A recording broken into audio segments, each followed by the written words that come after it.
Hey, my awesome Aries, and welcome to your moon reading. This has been a pretty big lunar new year already. So we had Pluto moving into Aquarius on the 20th. On the 25th, I believe we had a wolf moon. We're going to be having another full moon in February. That is supposed to be pretty exciting. Lots of big lunar changes and movements. So I thought a moon reading would be appropriate. If you enjoy this, please do like, subscribe, share, hit the notification bell, all the other great stuff. I do appreciate it. It does mean a lot to me. And if you also like to get a personal private reading of any sort, you can find a link for my Etsy page on here. And I do have cups and candles that are Zodiac sign related, Zodiac sign of your choice, in case you're interested. Otherwise, let's get right at it, shall we? So this is a 7-card moon circle, and the first space is kind of what you're in now, what you're facing. Second space is indicative of what got you there. Third position is what's keeping you there, or somewhat like a challenge card in typical tarot. Fourth position is your optimal outcome should you follow the 5th, 6th, and 7th positions. And hopefully you can see this rather well. If you can't, that's okay. We'll certainly go through them one by one. But right now it looks like peace is kind of what you're facing. And I know for a lot of you, you're like, how's that a bad thing? How's that something like that? Well, the thing is, for a lot of you, I think the problem is that you aren't able to find your peace. And I think it's kind of a conundrum for you, is that for a lot of time, maybe you have kind of, to keep the peace, you've let a lot of stuff go, right? Stuff that you probably shouldn't have.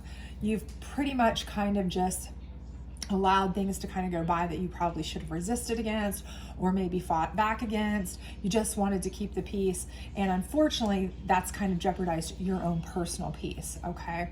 So kind of what got you into that was pleasure. And I think that's part of it, is a lot of times when you're just trying to keep things as pleasurable as possible, right?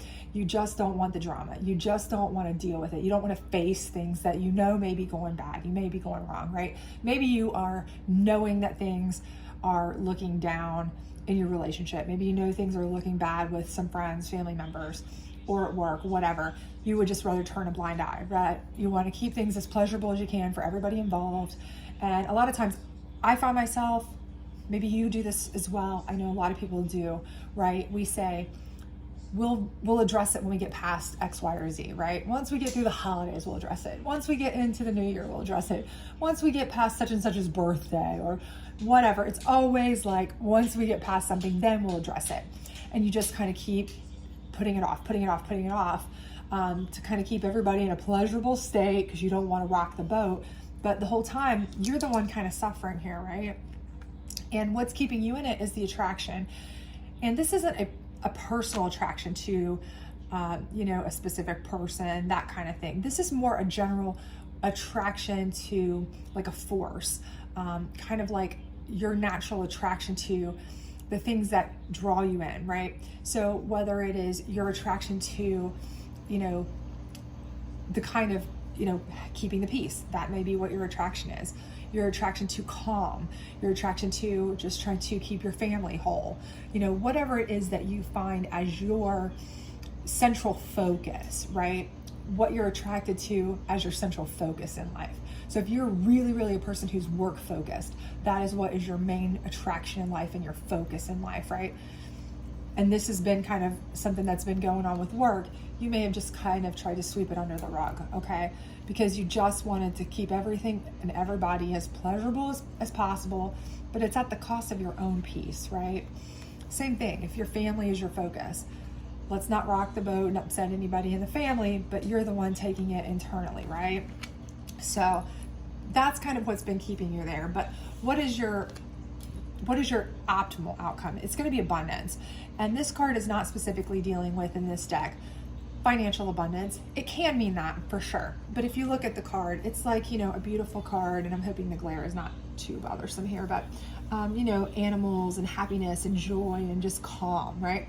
So it's more of a spiritual, emotional, enjoyable type of, abundance, not necessarily a tangible abundance, perhaps. So I do think this is what you're going to end up with. I do think you are going to be able to get that peace, right? Get that calm, that joy, that happiness back. But what's it going to take, right? That's the big question.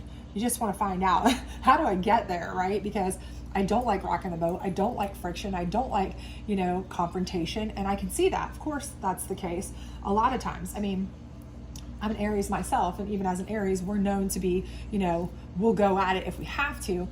But a lot of times we don't want to. I don't want to go start drama and conflict if I don't have to. Does that mean I will if I absolutely need to? If you come for my kids, of course I'm coming for you, right? I get that. But in general, most people sign, set aside, we don't want to, we're not dramatic people, and nobody's a dramatic person that wants to just start fights all the time unless you're just a specific type of person. That's not really a sign thing, that's a person thing, right? So the first thing is purity, right? You need to stay true to yourself, okay? True to yourself, true to your beliefs, true to whatever you feel morally comfortable with. So again, if this is something where, you feel like somebody is doing something they shouldn't do, and you've been kind of just, I can't address that, or it's really not my place, or I really don't want to say anything, whether it's at work, whether it's at home, whether it's with your friends, really and truly think about, what if this was me? What if this was one of my family members? What if this was my kid? What if this was, stay true to what you feel is morally just, and let that be your guide. That's first and foremost, okay? If you are doing the right thing, you're never going to feel bad doing the right thing, okay? So that's number one. And number two is growth, right? You need to grow past this, right? So again, if you end up losing friends because you say something, losing coworkers, losing a job, losing a relationship because you say something that is morally just, morally sound, then those people weren't right for you to have around. They were a toxic environment that you weren't going to grow in anyway, right? But if they stick around, or the people that do stick around are the ones that learn from what you're saying, take note of what you're saying, then you are going to grow from that, as well as they are going to grow from that, because then you're going to be working in a more moral, healthy, well-designed environment, right? You don't put a plant in a toxic environment and expect it to grow. Same with us, right? We cannot grow in an environment where we're surrounded with stress, anxiety, we're withholding things, we're risking our own peace to kind of guard other people's stuff, just to kind of, stay out of the mix, or let things smooth over, or push stuff off. That's just making it worse, right? Turmoil. And that is not allowing us a healthy space to grow, right? We start our growth when we, kind of release some of those demons, let it out, let us, say our piece, let it be said. And then if people want to remove themselves from our lives because of that, it's probably best to let them go, right? Because if they can't handle our truth, and they can't handle what we feel is morally just, then they don't belong in our, in our garden, right? Fact, okay? And once we are surrounded by the right people, once we are living in our truth, that's when we can really start to blossom, right? Because back here, we're not blossoming, right? We're really stress-filled. It's kind of like somebody who's keeping a secret that they don't want to keep, right? Like, I wish I was never told this. It's a burden. It's a burden you really want to put down. Well, that's kind of how you're dealing with here. Whatever it may be, that's what this is. It's something where you feel like, I need to address this problem, this concern, this situation. Maybe it's a relationship you just need to get out of. You don't, you've stuck in it too long, and it's not good. It's not going anywhere. And I really need to address it, but I've kind of just let it ride. I don't want to dump somebody at Christmas. I don't want to dump somebody at their birthday. I don't want to, maybe that's a situation. Maybe it's a job situation. I need to find something different. This isn't doing me any good. But instead, you've just kind of been doing it, and keeping on with it, because I don't want to leave at this time. I don't want to leave at that time, and it's not really helping you get anywhere. It's not really helping you give your best to your company, those kinds of things. Nobody gets advantage when, you're not all in, and when you're not growing and blossoming at your best, right? When you're not firing on all cylinders, nobody around you is getting the best version of you, and you're certainly not feeling the best version of you. So you really, in order to blossom, you need to be in a good, healthy environment that you feel is pure, clean, happy, controlled, that you feel you're morally just in, that you have sound support and people around and that you're, you feel happy about, right? And this right here just lets me know that you haven't been there. So whatever it is that you've been dealing with and putting off, you have to deal with it, okay? You have to face it. No more of this, I've got to let it, I don't want to face it because Valentine's Day is coming. Or, I'll get through the first fiscal quarter and then I'll face it.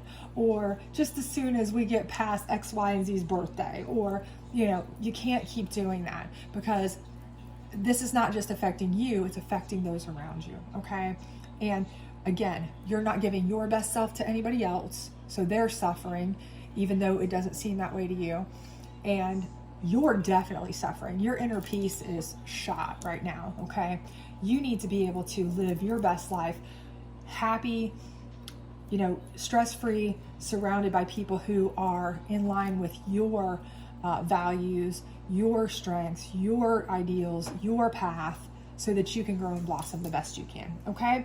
So hopefully this resonated with you. If it did, please do like, subscribe, share, hit that notification bell, all that other great stuff. But I definitely see once you get to this point where you can really be in your zone, not stressed out, not struggling, not feeling like I'm just kind of sweeping things under the rug and barely surviving, through things, putting things off because, you're missing out on life doing that, then you can truly start to feel abundant, right? Because then you're living for something, right?